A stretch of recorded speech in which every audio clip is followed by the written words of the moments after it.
Lo que estás a punto de escuchar es un tema delicado. Para muchos puede sonar exagerado, para otros incluso incómodo, y para algunos parecerá ficción. Para hablar de ello no significa de ninguna manera que México sea solamente lo que más adelante comentaré. Hola, soy Fabián de la Corte y vamos a comenzar. México es mucho más grande que sus problemas. Es cultura, es trabajo, es familia, es gente buena que todos los días sale a luchar por un mejor futuro. Y precisamente por amor al país, vale la pena revisar con mirada crítica lo que durante años se nos ha contado sobre la llamada guerra contra el narcotráfico. México lleva casi 2 décadas librando una guerra que en apariencia no se combate con otro país, sino contra nosotros mismos. Una guerra silenciosa y sangrienta que ha dejado más de 430,000 muertos y más de 100,000 desaparecidos desde el 2006. Aquí surge una pregunta incómoda. ¿Estamos entendiendo correctamente lo que ocurre? ¿O hemos aceptado sin cuestionar una narrativa construida durante décadas? Diversos análisis, como el del académico Osvaldo Zavala, señala que el concepto de cártel muchas veces ha sido simplificado y amplificado desde el discurso político y mediático, creando la imagen de organización casi omnipotente, cuando la realidad es más compleja y en muchos casos vinculada con las fallas estructurales del propio Estado. Esto no significa negar la violencia ni el crimen organizado, ni echarle toda la culpa al Estado. Significa entender que el problema no puede explicarse solo con la figura del narcotráfico. Y para comprender cómo llegamos hasta aquí, hay que mirar hacia atrás. La historia del narcotráfico mexicano no empieza con un capo, sino con una planta.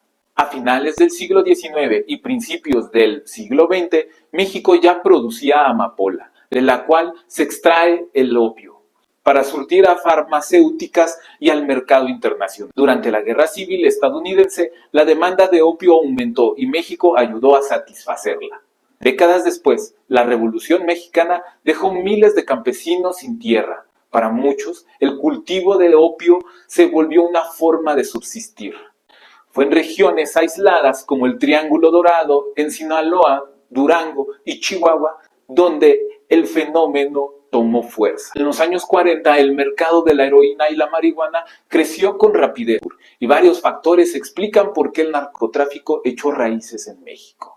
Alta demanda estadounidense, cercanía geográfica, frontera porosa, geografía favorable, instituciones vulnerables a la corrupción. Con el tiempo surgieron redes entre productores, policías corruptos y militares. En los años 70, México también se volvió puente para la cocaína proveniente de Colombia. En este contexto emergió Miguel Ángel Félix Gallardo, ex policía de Sinaloa, junto con Ernesto Fonseca Carrillo y Rafael Caro Quintero, fundó el Cártel de Guadalajara, la primera gran organización criminal moderna del país. Durante un tiempo se vivió una relativa narcopaz. Cambió con el asesinato del agente estadounidense Enrique Kiki Camarena. La presión internacional provocó la captura de Félix Gallardo y el sistema criminal se fragmentó. Joaquín el Chapo Guzmán e Ismael el Mayo Zambada consolidaron el cártel de Sinaloa. Arellanos Félix formaron Tijuana. Amado Carrillo Fuentes controló Juárez. Y el cártel del Golfo se fortaleció. El gran quiebre llegó en 2006, cuando Felipe Calderón declaró la guerra al narcotráfico. El ejército salió a las calles y la violencia se disparó. De unos 10,000 homicidios en 2006, México pasó a más de 27,000 anuales 5 años después. La captura de capos fragmentó a los grupos y surgieron organizaciones más violentas, como los Zetas. En el 2012, Enrique Peña Nieto prometió cambiar la estrategia. Hubo ajustes, pero el problema persistió. La caída del Chapo entre 2014 y 2016 tampoco cambió el fondo. Mientras tanto, emergió el Cártel de Jalisco Nueva Generación, que rápidamente se volvió uno de los grupos más poderosos. Para 2021 operaba en 28 estados.